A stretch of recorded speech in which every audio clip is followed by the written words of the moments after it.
Daniel parked the car slowly, as if the vehicle itself hesitated to get so close to that house. The engine stopped with a long sigh, muffled by the cold wind that swept across the open field. Ahead of them, the house seemed larger than in the photos. An old, heavy structure, bent over itself in a strange way, as if it held the very weight of history. Helena went out first. She tightened her coat around herself, not because of the cold, but because of the unsettling feeling of being watched through the dark windows. There was a dull gleam in them, like ancient eyes opening for the first time in a long time. And yet, she tried to smile. She tried to convince herself that it was just anxiety. She had always been overly superstitious.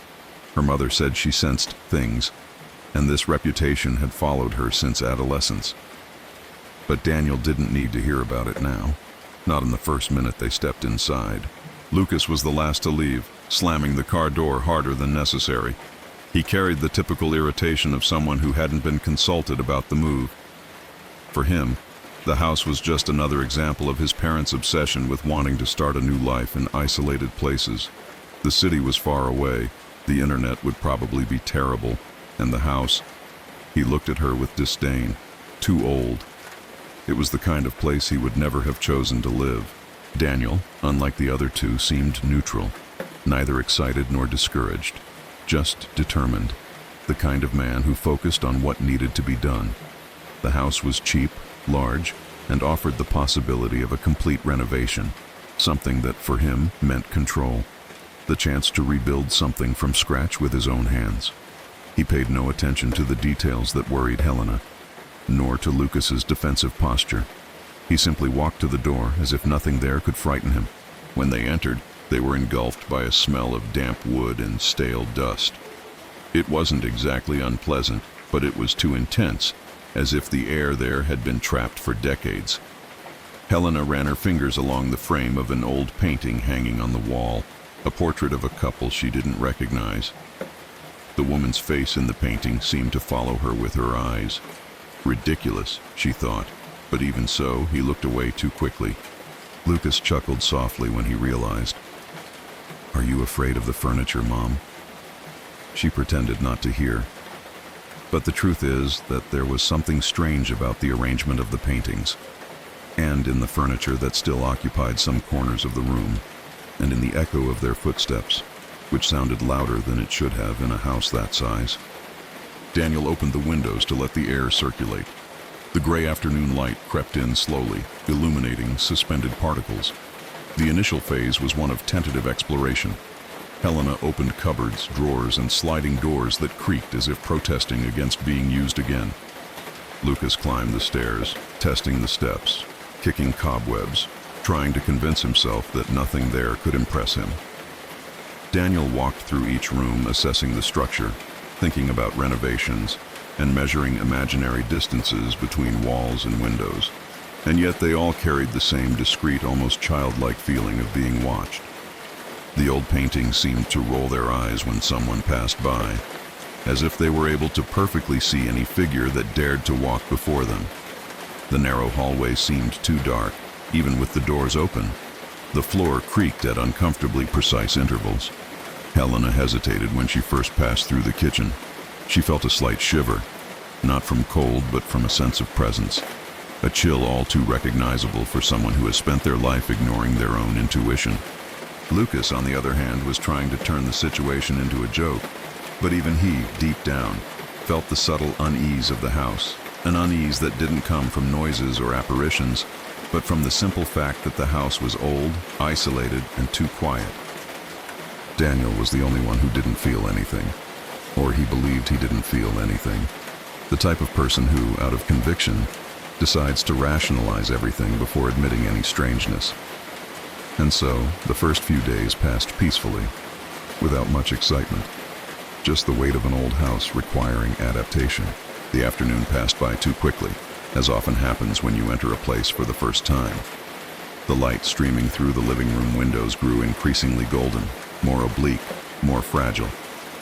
Daniel walked from room to room with his hands in his pockets, assessing each crack, each piece of warped wood, each wall that would need to be rebuilt. "We're going to spend way more than you imagined," he murmured, frowning. This place is practically a whole project in itself. Helena placed a box on the floor, wiped her forehead with the back of her hand, and tried to hide her tiredness. But you can see the potential, she said, even without being absolutely sure. And it was cheap. We knew it would involve a lot of work.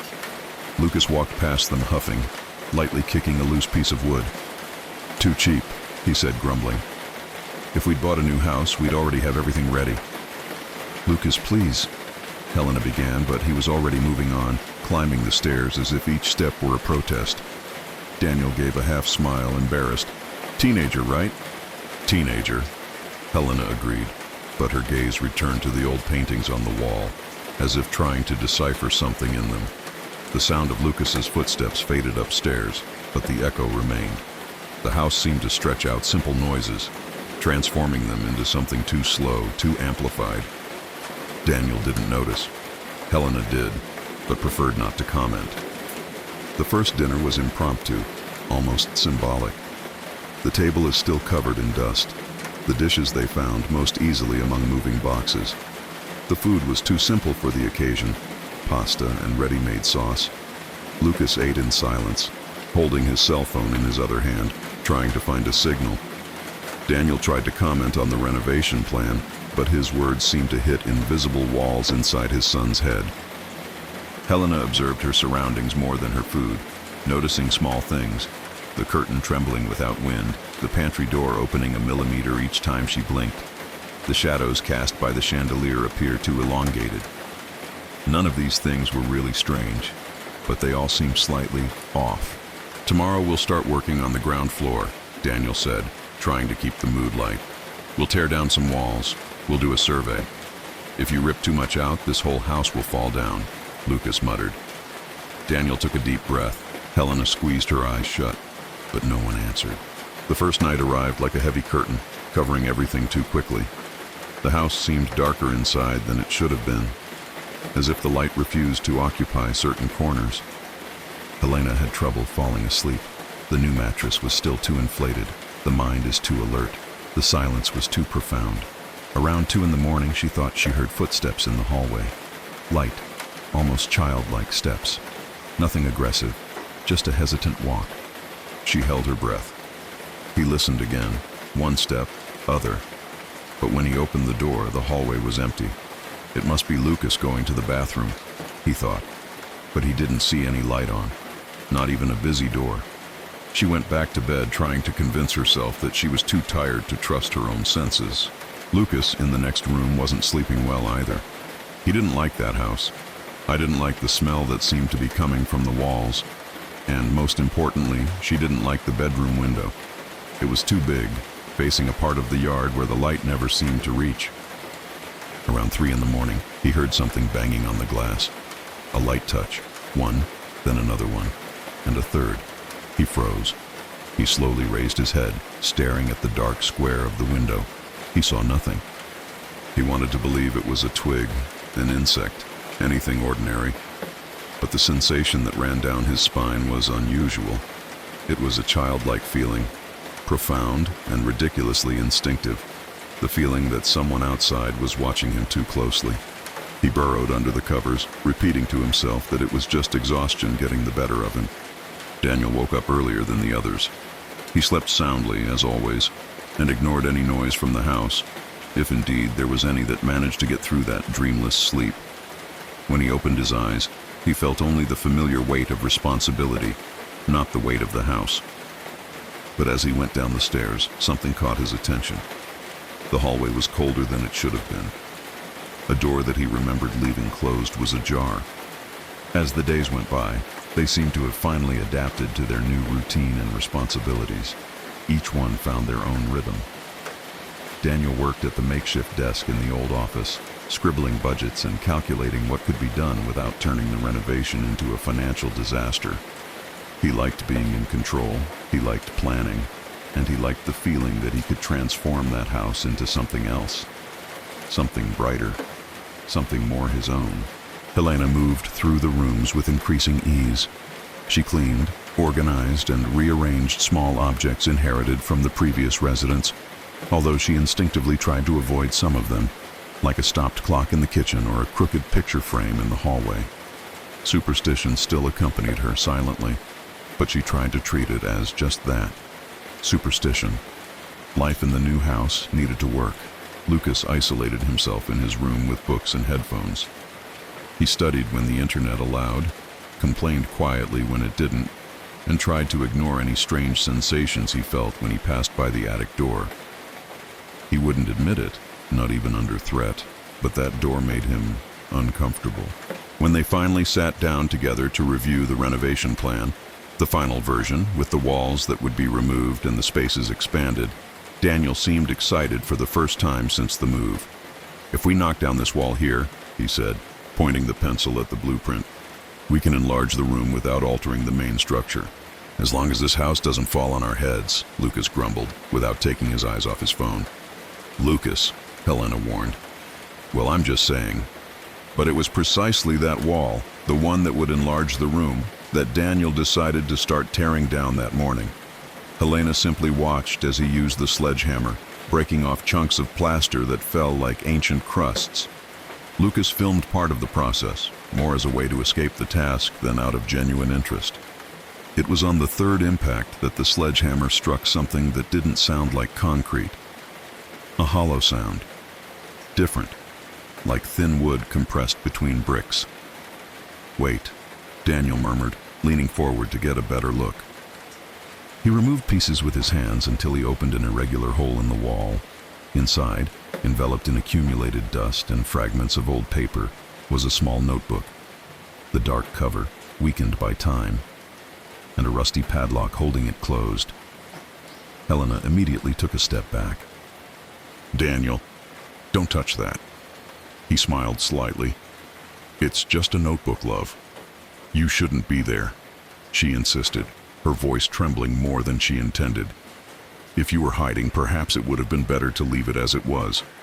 "Or it's just an old diary," Lucas retorted, carelessly picking up the notebook. "People hide stupid things sometimes." "Lucas, put that down," Helena pleaded more firmly. "Oh, Mom, stop. It's just paper." Daniel agreed with Lucas, but in a different way, too practical for superstition. "Let's leave it there for now. We'll see what to do with it later. It must be a souvenir from some resident. Maybe it's even worth something to someone in town." But Helena didn't find it funny at all. She stared at the notebook like someone looking at an animal about to pounce. Her fingers gripped her own coat, as if she needed to protect herself from something she couldn't even name. "We should bury this," she said, almost in a whisper. "Or throw it away." Lucas laughed loudly. "Bury a notebook, seriously?" "Serious. Mom, it's just an old diary." Daniel placed the notebook on an old dresser in the corner of the room. Any old place, temporary. It would probably stay there until someone decided to throw it away or open it. No one wanted to admit it, but everyone looked at him more times than necessary that morning. With the reform progressing, the trio returned to work, and gradually the notebook was forgotten. Night fell without anyone touching him again. The house seemed quieter than usual. The old furniture that was removed left larger echoes on the floor, and the demolished wall created a wide open space that seemed to amplify any sound, even breathing. Helena slept restlessly. Daniel passed out from exhaustion. But Lucas wasn't so lucky. Around 3 in the morning, he woke up with a heavy feeling in his chest, as if someone had sat on him. He tried to take a deep breath but couldn't. His body felt trapped. The mind is awake, eyes fixed. Sleep paralysis, he tried to think. Just that. But there was something different. Something that didn't just come from within him. Around 3 in the morning, he woke up with a heavy feeling in his chest, as if someone had sat on him. He tried to take a deep breath but couldn't. His body felt trapped. The mind is awake, eyes fixed. Sleep paralysis, he tried to think. Just that. But there was something different. Something that didn't just come from within him. The sensation wasn't just one of heaviness. It was a time of presence. And worse, a presence that was too close. At the edge of his peripheral vision, he thought he saw a silhouette standing beside the bed. High. Property. His heart raced as if trying to escape from inside his chest on its own. For an eternity, he believed he was going to die there, suffocated by something he couldn't see properly. Then, as quickly as it began, the feeling disappeared, as if someone had literally lifted him off of it. Lucas sat up in bed, choking. His hands were trembling. And only then did he realize something that made him freeze even more. From the hallway, very slowly, as if pushed by a breeze that didn't exist, the notebook appeared on the floor, leaning against the open door of his room. He swore he had last seen him in the room. But there he was, open to a blank page, as if expected. Lucas didn't have the courage to approach. The morning dawned slowly, pale, almost hesitant. The light streamed through the windows as if afraid to fully enter. Helena prepared coffee while Daniel tried to adjust a wobbly chair. Lucas descended the stairs with dragging steps, his eyes too deep set for someone his age. Helena realized it even before he spoke. "You didn't sleep," she said without asking. Lucas relaxed in his chair and ran a hand through his hair, still trying to find words that wouldn't make him seem weak. I don't know, sleep paralysis," he murmured. "I woke up frozen. Horrible."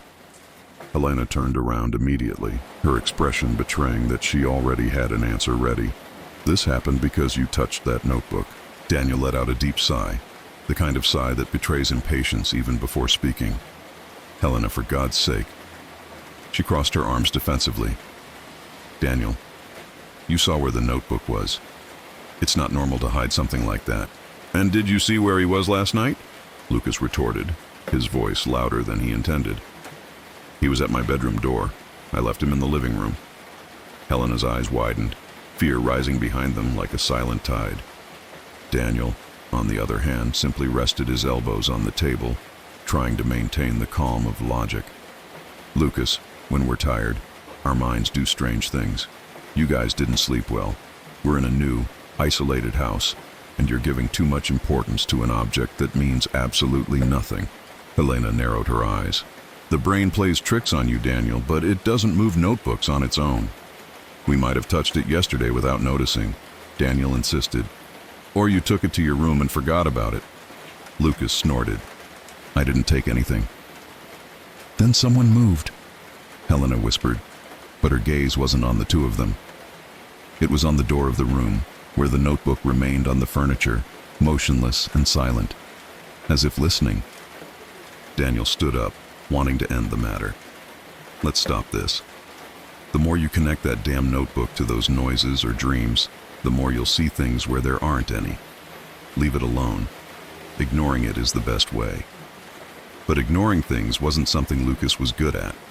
After breakfast, while his parents were busy, Helena reorganizing boxes, Daniel measuring walls with a tape measure, Lucas walked through the living room and stared at his notebook again.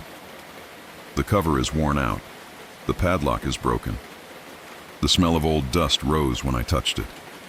He opened it slowly. The first few pages were disappointingly ordinary. "Buy flour. Take clothes to be repaired. It rained a lot today. I found the neighbor's cat in the yard. Sunday, clean the kitchen. Simple routine diagrams, to-do lists for the next day, minor complaints about roof noise." Lucas turned another page, and then another. Nothing. Nothing but a life so mediocre and so ordinary that it made him sigh. Was that it? He muttered to himself. All this because of a shopping list belonging to someone who died decades ago? He slammed the notebook shut with an impatient movement. It removed any importance he might have had from the scene. By mid-afternoon, I had even forgotten that I had opened it. The house continued its routine. Daniel with tape measure and hammer. Helena was cleaning the hallway, trying to shake off the feeling that the paintings were watching her. Lucas listens to music to avoid thinking about dreams and silhouettes. The notebook remained where it was, still, closed. It was only at night, when the house finally sank into silence, that Lucas remembered again. He lay there, his warm cell phone in his hand, the moon shining through the window with a faint, almost blue glow. and out of nowhere the image of the notebook came to mind, clear, as if someone had pushed that thought into him. It took him hours to finally admit that he was too bored to keep scrolling through his phone. The silence in the house was thick, heavy, and the screen's glare seemed more tiring than distracting. The memory of the diary returned as it had the day before, not in logical thought, but as a sudden image that crossed his mind unbidden. He tried to ignore it. He tried to stay lying down, but a gentle restlessness began to grow in his chest, a strange urge to just check a few more pages. He stood up with an exaggerated sigh, as if he were giving in to something ridiculous. He went down the stairs slowly, and she found the diary exactly where Daniel had left it, on the dresser, quiet, motionless, but somehow still present. He felt a slight chill in his stomach. Not fear. Something between curiosity and unease. Nonsense, he muttered to himself. There's nothing else to do anyway. And in an almost childish excuse, he convinced himself, I'll read a little more, just to see how people lived back then. It was an easy justification, almost convincing. But what he really felt was something else. A strange sensation that the notebook wanted to be read. He opened it to the first unread page. Still mundane. Lists, complaints, loose notes.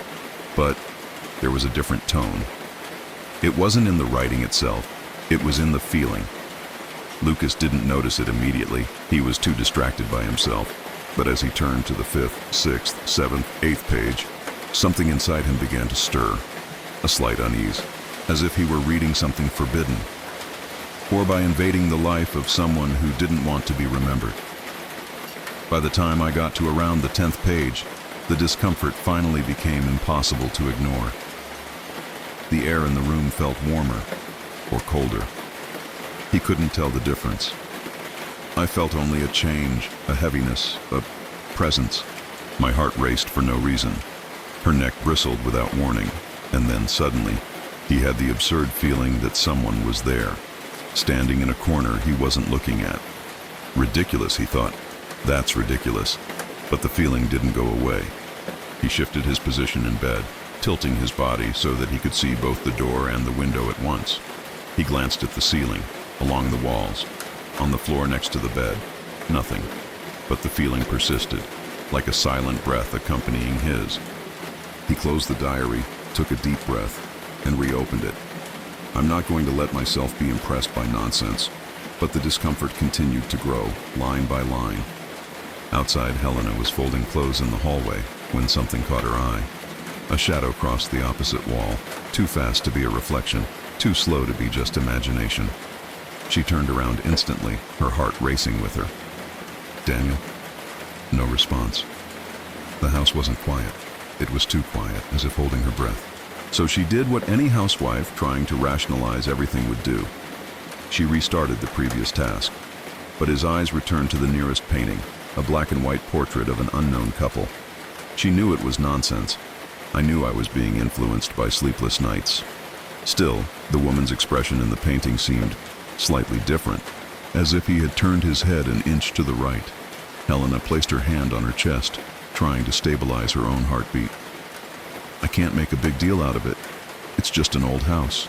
It's just exhaustion. It was then that he remembered Daniel's advice. Ignoring is the best way. And, clinging to that, he decided to do something practical. Take the pictures off the wall. One by one, methodically, without allowing fear to take hold, he placed each frame in a large cardboard box. Then he started collecting picture frames, small statuettes, and old trinkets. Everything that belonged to the previous owners. Everything seemed to be observing her. I should have done this on the first day, she murmured to herself, trying to force lightness into her voice. It was only a matter of time. But deep down, he knew he was only doing it because the house was starting to bother him more than he admitted. In the office, Daniel was so focused on measuring the wall that he didn't even notice something walking behind him, a quick, almost imperceptible movement that any more perceptive person would have noticed. But Daniel wasn't sensitive, it was practical, and he continued his work. In his room, Lucas turned another page in his diary. The discomfort was so intense now that he needed to stop every few minutes to confirm that he was alone. Looking back. Look under the bed. Look at the door. It's always the same question. Is anyone inside? Always the same answer. Nothing. He took a deep breath. He hesitated, and another page was turned. The lettering seemed to tremble a little more there, or maybe it was just his hand. The diary was beginning to change, not in the content, but in the feeling it gave off. Lucas began to understand, albeit vaguely, that he was meddling in something he shouldn't. And the worst part is that even realizing this, he couldn't stop. It was only when he heard Helena closing a box in the hallway that he jumped in fright. A childish, involuntary, almost pathetic fright. He closed the diary too quickly, as if he'd been caught doing something wrong. And this was the first night, since they found the notebook, that the house didn't just seem old. She seemed awake. It seemed like he was listening. He seemed to be waiting. In the following days, Lucas developed a routine that he didn't tell anyone about. Whenever he found a spare moment, whenever his parents were too busy with boxes or tools, he would escape to his room, close the door slowly, as if not wanting to awaken something, and reopen his diary where he had left off. I wasn't doing it as a challenge, not out of contradiction, not to annoy Helena. I did it because needed, even though he wouldn't admit it out loud. Deep down, something within him, an adolescent curiosity mixed with something deeper and darker, wanted to understand that growing unease. I wanted to know how far it would go, and above all, he wanted to find out what, exactly, was bothering the author of the diary so much. The first few pages he reread seemed repetitive, almost banal. But as the days passed, the author's writing gradually changed, as if the diary were a body becoming ill, line by line. The lettering trembled even more. The sentences grew longer and denser. The topics changed. And it was here that Lucas noticed the first real discomfort. He couldn't say when that change had begun. It was too subtle, almost imperceptible. But it was there. And the narrator, the one who held the words, began to sound like someone losing control. Lucas read a passage in a low voice, just to himself. 2 days ago I heard someone call my name. It was early before sunrise. The voice seemed to come from the living room. I went there, and there was no one. The house is old, and old houses make sounds, but this one was different. I can't describe it. It wasn't an echo. It was a human voice. Lucas read a passage in a low voice, just to himself. 2 days ago I heard someone call my name. It was early before sunrise. The voice seemed to come from the living room. I went there, and there was no one. The house is old, and old houses make sounds, but this one was different. I can't describe it. It wasn't an echo. It was a human voice. Lucas swallowed hard, feeling the involuntary pang of the memory of last night, when he swore he heard someone calling him from the hallway. At that moment, he thought it was Helena. Now, I wasn't so sure. She turned the page carefully, as if she could cut it. Last night was worse. I heard footsteps in the next room. I don't have visitors. I don't have anyone. The footsteps were light, slow, as if the house remembered someone who no longer lives here. Lucas closed the diary for a moment, pressing his thumb against the cover, trying to ward off the shiver. An eerie silence enveloped the room, too deep, too heavy. He blinked, forcing rationality back. It's just an old story. The guy must have been paranoid, that's all. But it opened again. I couldn't stop. While Lucas was reading, the rest of the house began to react, also in a subtle, almost domestic, almost ordinary way.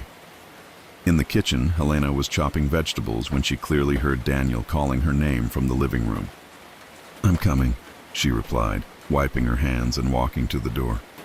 But when I arrived, the room was empty. Daniel was upstairs, hammering something. Helena stood still for a few seconds, her heart beating faster than it should. Would it be an echo? Could it be my imagination? Tiredness? In the office, Daniel frowned when he felt a cold wind pass through his arm. He looked out the window, closed. He looked at the door, in the same place. "Strange," he murmured, returning to his work. But as he bent down to pick up the tape measure, he heard the distinct sound of something dragging in the hallway. "Helena?" No response. He opened the door.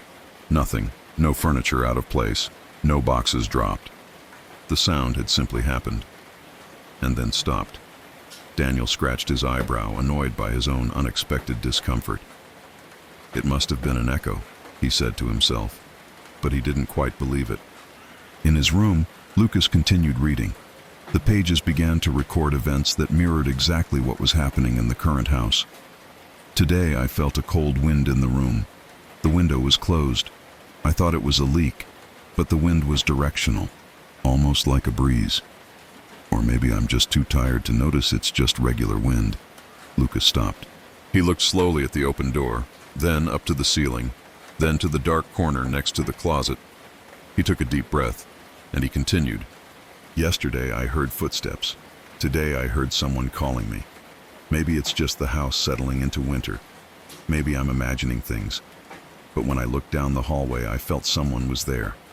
I didn't see anything, but I felt it. Lucas closed the diary. The air around felt heavier. The most full silence. He stood up, took 2 steps, looked around as if remembering that he had a body and needed to defend it. The concern was absurd for something so trivial, but it wasn't just the diary. He was at home. It was the entire atmosphere. That was everything. Downstairs, Helena finally gave in to the discomfort of the paintings. He picked up the stack of old picture frames, put them in the box, and sealed it with tape. I should have done this sooner, he murmured. That's all. Nothing more. But his hands were trembling. The house was different, more awake, and she could feel it in the walls, in the floor, in the air. Even without understanding what they were, she knew she needed to get rid of them all, because she felt the objects weren't just taking up space, they were looking. From the following morning onwards, the routine inside the house was no longer routine. Nothing there followed the natural rhythm of a family trying to renovate a home. It was as if the house had changed, and everyone, even without admitting it, walked inside it as if treading on a floor that could collapse at any moment. Daniel, the most skeptical of them all, could no longer find such easy explanations. The shadows that he had previously attributed to the movement of light now had shapes. The knocking he thought was coming from the tools was now coming from inside the empty walls. And above all, that absurd feeling that someone was passing by him. The light, almost at the limit of his vision, made his body react even before his mind tried to rationalize. Daniel, the most skeptical of them all, could no longer find such easy explanations. The shadows that he had previously attributed to the movement of light now had shapes. The knocking he thought was coming from the tools was now coming from inside the empty walls. And above all, that absurd feeling that someone was passing by him. The light, almost at the limit of his vision, made his body react even before his mind tried to rationalize. Helena, on the other hand, no longer hid her fear. The tapping, the whispering, the drafts of wind that swept through the house with the windows closed, everything felt louder, more present, more directed at her. And she knew, with that cold instinct that only those who believe in the invisible possess, that it had begun. On the day the diary was opened, Lucas was trying to pretend he was in control, but deep down, he felt something pushing him back to those pages. Even after everything, that night, alone in his room, he opened the diary again, not by choice, but because it seemed wrong not to open. And there, among yellowed pages that exuded the smell of damp wood, was a new chapter, a chapter he hadn't yet seen, and which seemed more recent, clearer, as if it had been written with the urgency of someone who didn't want to be forgotten. The title at the top of the page was blurred, as if time had tried to erase it, but failed. Lucas pulled the lamp closer. Lev. I've lost track of the days. I don't know anymore when I last wrote. The reform is stalled, not due to lack of money, but due to fear. Things got worse, much worse. I wake up every morning at 3, no matter how tired I am. Always at 3. Always the same sound. Footsteps in the hallway, slow, heavy, dragging. They stop right at my bedroom door. They never go in, but they wait. I feel like they're waiting. Today I heard my wife calling me. She died years ago. The house no longer accepts change. Any wall we knock down leaves a shadow of what it was before. as if she had a memory of her own. Yesterday, while I was writing this down, I felt someone sit on the bed behind me. The mattress sank, the weight of a body, but there was nobody there. If anyone finds this diary, please, don't finish reading. Don't awaken what's trapped inside. And if you've already started reading, the last sentence was violently crossed out, as if the writer had given up or been interrupted. Lucas closed the diary so quickly that the cover hit his palm. His heart felt like it was stuck in his throat. The entire back of her neck burned, as if someone were watching over her shoulder. He wanted to stop. I wanted to throw the diary away. I wanted to burn it, but he couldn't. He stood there for a few minutes, breathing deeply, staring at the cover. Trying to convince yourself, it's just a story. It's just an old record. That's all. But it wasn't just that. Because while he was reading, Helena, in the hallway, heard someone whisper her name in a child's voice. And Daniel, on the ground floor, saw a door that had been closed slowly open, as if someone were pushing it from the inside. And none of them knew that this was happening at the same time. The next day, Lucas couldn't take it anymore. During coffee, with deep dark circles under his eyes, trembling hands, and a mouth dry with fear, he finally opened up. "I'm reading the diary," he said all at once. The spoon that Helena was holding fell onto the plate. Daniel stopped chewing. Lucas told everything. Not everything he felt, but everything he had read. He spoke briefly about the entries, about the escalation of events, about the feeling that something was accompanying the reading. Helena put her hand to her mouth. Daniel closed his eyes, as if finally understanding something he didn't want to see. "We have to get this thing out of here," Helena said firmly. "Put an end to this." Daniel hesitated, but for the first time since they arrived, he was afraid too. So he agreed. The three went to the space where the old wall had been torn down. There were still debris, broken bricks, and pieces of wood. Daniel picked up a shovel. Lucas pressed the diary against his chest, as if it had its own weight. Helena was trembling. They dug. Not much, just enough to bury something small and old. Lucas put the diary inside. For a moment, as she placed the diary against the hole, she felt, I didn't know how to explain it, but it was as if he had touched something alive. He retreated. Daniel covered it with earth. Helena prayed softly, and that was the end of it all. Or at least it should have ended. When they stood up, breathless, relieved, and sweaty, believing that this would solve everything, none of them realized something simple, yet terribly significant. The wind inside the house stopped. Completely. As if something were holding her breath. And Lucas, no matter how hard he tried to ignore it, was certain that the diary didn't want to be buried. And even less did I want to be locked down. The morning began like a well-constructed lie. Light is coming in through the windows. The smell of coffee. The comfortable silence that only exists when the mind believes it has finally rested. Daniel was the first to go down the stairs. Yawning, rubbing his eyes, relieved to have slept through the entire night without interruption. He opened the refrigerator, took out the water pitcher, and it froze. The diary was placed right in the center of the kitchen table. Closed, clean, perfectly intact. The same diary they had buried the previous afternoon. Daniel dropped the jar. The water spread out, cold and silent, but nothing could break the shock that followed. Helena entered soon after and let out a short, instinctive cry. He put his hand to his mouth, recoiling as if he had encountered a wild animal. Who brought him here? The question hung in the air, sharp and cutting. Daniel turned to the two of them, his face too serious. Who touched this thing in the middle of the night? Not me, Lucas said immediately, and he was telling the truth. Much less me, Helena whispered, her voice already choked with emotion. Daniel took a deep breath, trying to maintain control. Helena, did you dig this up in the middle of the night, trying to scare us? Do you think I would have the courage? She replied, trembling. The silence that followed was vast, heavy, and terrible. The whole family ran to the backyard. The place where the diary had been buried was completely turned upside down, not like an animal digging, but as if human hands had precisely churned up the earth. The soil was loose, scattered, as if someone had removed the diary with surgical precision. "This didn't happen by itself," Daniel said, his voice low, almost inaudible. It was the first time he hadn't tried to invent a logical explanation. Helena started to cry. Lucas stood there, staring at the hole, feeling his stomach sink. It was at that exact moment that the wind suddenly picked up, causing the back door to slam shut. The house seemed to shake. And suddenly, everyone realized at the same time, whatever was connected to the diary was now loose. They rushed inside, locking doors and windows, trying to pretend the danger was outside. But it wasn't. The diary was left in the room. Nobody wanted to touch him.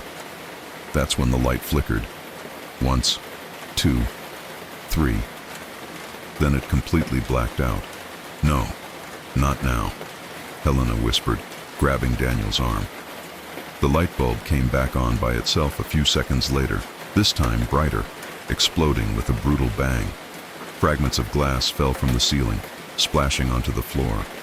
Daniel pulled his wife and son close, his whole body tense. "Room, let's stay together, now." He didn't ask, he ordered. They stood in the center of the room, shoulder to shoulder. That's when they heard it. Steps, boards, heavy, coming from the hallway that led to the bedrooms. The wood creaked under the weight of something invisible. The footsteps were drawing closer, and then they would run, as if someone were sprinting towards the room. Helena screamed. Lucas retreated. Daniel stood motionless, like an animal in shock. But nobody appeared at the door of the hallway. The emptiness was worse than any figure. The sound came back from the opposite side, now coming from the kitchen, running again. And once again, nothing. It was like this: something was circling the house, prowling around them, demonstrating that he could get close whenever he wanted. The lights started turning on and off by themselves. The television was turned on at maximum volume, spewing out static. The tap turned on without anyone touching it. The basement door slammed open violently. Lucas grabbed his father's arm. "Dad, this isn't normal. This isn't normal." Daniel swallowed hard. He knew. Everyone knew. Helena pointed to the diary, now on the floor. It had fallen off the table without either of them noticing. "Throw that thing downstairs," she said, her voice breaking. "For God's sake." Daniel hesitated, but in the midst of that storm of events, touching the diary was the only possible action. He took 2 steps and picked up the notebook as if he were picking up something living. The leather was hot, warm. He held it away from the body, went down the basement stairs, opened the lid of an old trunk they had found days before, and threw the diary inside. He slammed the lid shut. At that same moment, the lights stopped flickering. The television was switched off. The tap was turned off. The footsteps disappeared. Silence returned. But it was not the silence of peace. It was the silence of something lurking. Daniel quickly ran up the stairs, locked the basement door with both latches, and joined the other 2. Nobody said anything, but they all felt the same way. It was the beginning, not the end. Because now, clearer than ever, the house seemed alive. No, not the house. What came out of the diary? And, for the first time since they arrived, the 3 realized they could no longer trust their own home, or on the walls themselves, or in the senses themselves. They stayed together in the room, feeling the air grow heavy, feeling the floor vibrate slightly, feeling the house breathe with them. No one dared to go to another room. No one dared to be alone. And deep in the darkness of the basement, inside the trunk where it had been thrown forcefully, the diary seemed to be listening. The first sign came minutes later. The kitchen door closed by itself, slowly, as if she were being pushed by someone who wanted them to notice. The lights flickered. The television was turned on upstairs. A glass fell to the floor without anyone touching it. And then it began. A loud bang came from the hallway. It was as if something enormous had hit the walls. Helena screamed and ran into the room. Daniel pulled Lucas by the arm, but the steps, heavy, fast, desperate, they filled the entire house, coming from all sides. Footsteps climbing the stairs, Footsteps rushing down the hallway to the bedrooms. Footsteps descending again. Footsteps passing behind them. Too close, too fast, too impossible. The doors began to slam shut, one after another, as if someone were trying to lock them inside each room. Helena ran to her room, but the door slammed shut behind her with such force that the frame cracked. She started screaming, banging on the other side, begging to get out. Daniel pulled Lucas into the hallway, but Thews suddenly turned off. Total darkness. Shadows moving where nothing should move. Helena screamed again, a stomach-churning scream. "Mom!" Lucas tried to run, but something pulled him back by the shoulder. He fell to the ground, dragged for a few inches as if invisible hands were holding him. Daniel lifted him up forcefully, and the two ran. But when they reached the bedroom door, Helena's voice came in a broken whisper. "It won't go in. It won't go in. It won't go in." And then a final bang, a dull thud, absolute silence. Daniel gripped the doorknob with trembling hands and realized it was hot. Hot as iron left in the fire. He instinctively recoiled. "Dad," Lucas whispered, almost breathless, "we have to get out of here." A burst of footsteps came from upstairs, as if something were running in circles, gaining speed. The air grew heavy, suffocating. Daniel pushed Lucas towards the stairs. "Run, now, go!" But when Lucas reached the second step, the basement door exploded against its hinges, slamming violently against the wall. An icy wind surged up like a living gust. The light went out again, and at that moment, Daniel shouted. A raw scream, torn from deep within the chest. Lucas tried to reach it, but only felt the air being cut off by something he couldn't see. The father's body fell onto the wooden floor with a dry thud. Lucas was left alone. At least, that's what he wanted to believe. He ran to the room and went into the wardrobe, closing the door and shrinking his body among the clothes. It was dark, very dark. He tried to control his breathing, but fear turned each breath into a sob. From the living room, footsteps began to ascend the stairs, slowly. Step, break, step, break, step. He heard about his mother's death first. He heard about his father's death soon after. Now, it was his turn. The footsteps stopped right in front of the room. Absolute silence. Then, a breath. Slow, deep, almost human. Lucas pressed his hand against his mouth, desperate not to make a sound. The bedroom door opened. Very slowly. And then, through the cracks in the wardrobe, he saw a shadow cross the room without touching the floor. The wardrobe handle turned. Lucas held his breath one last time. The door opened. Days later, police broke down the front door after neighbors reported a strong smell coming from the house. The smell of decay was unbearable. The bodies were found in separate rooms. No signs of forced entry. No strange fingerprints. No weapons. No signs of conventional physical fighting. The only reaction from the police officers was to exchange silent glances, because there was no explanation for it, and it wasn't the first time it had happened there. Farmers from the region gathered around, chatting amongst themselves. One of them, the older one, said, "I warned you. This house doesn't accept residents. It never has. Everyone who goes in there comes out in a black bag." The police officers took notes. Nothing made sense. But outside, far beyond the police perimeter, in a forgotten corner of the grounds, enveloped by churned-up earth and dry dust, lay a small, intact object. The diary. Sealed. Flawless. Exactly where the family tried to bury him. As if he had returned alone. As if the cycle had come to an end. As if waiting for the next reader.